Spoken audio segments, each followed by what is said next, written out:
Pega um limão, bem prático e rápido. Limão, dona de casa. Você vai fazer isso aqui, ó. Corta o limão aqui. Você limpou o seu ventilador errado a vida inteira, ó. Faz, espreme. Espremeu aqui o limão. Outro limão aqui, outra banda. Pega o detergente. Detergente líquido.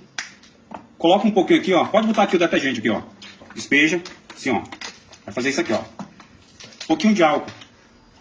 Nós vamos fazer uma lavagem seca rápida aqui, ó. Fez esse processo? Pega uma peneira, faz isso aqui, ó. Fecha, mostra aqui pra você. Mostra aqui, ó. Olha como é que ficou. Vou mostrar pra você. Mostra como é que tá a situação desse ventilador aqui, ó. Tá imundo, imundiço, ó. Você vem aqui, faz isso aqui, ó. Borrifa ele, ó. Pode borrifar aqui, dona de casa, aqui, ó.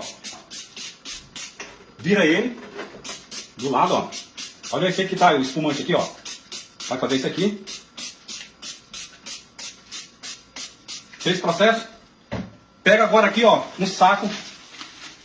Vou mostrar pra você. Você vai ver imundiço que vai sair aqui, ó. Não tem truque, não tem corte. Editor não corta pra dizer que tem, se é mentira ou não, ó. Fez esse processo? Coloca aqui, ó. Fez isso aqui? Amarra. Amarra um pouquinho. Vou ligar aqui. Tá? Ligar a tomada. Pode contar em 3 segundos aqui, ó. Ligou. Não tem truque, não tem corte nem nada. Aqui, ó. Olha a imundícia saindo aqui do saco aqui, ó. Tá vendo aqui? Deixa eu fechar mais um pouquinho. Chamar um pouquinho aqui, ó. É só você fazer isso no seu ventilador. Em 3 segundos vai tirar toda a imundícia, toda a sujeira, poeira que tiver na hélice do seu ventilador. 3 segundos. Não precisa você desmontar nem nada, não. Fez esse processo aqui, ó. Vou desligar. Mostra a mina aqui, ó. Não tem corte. Sem corte. Tira aqui. Tirou.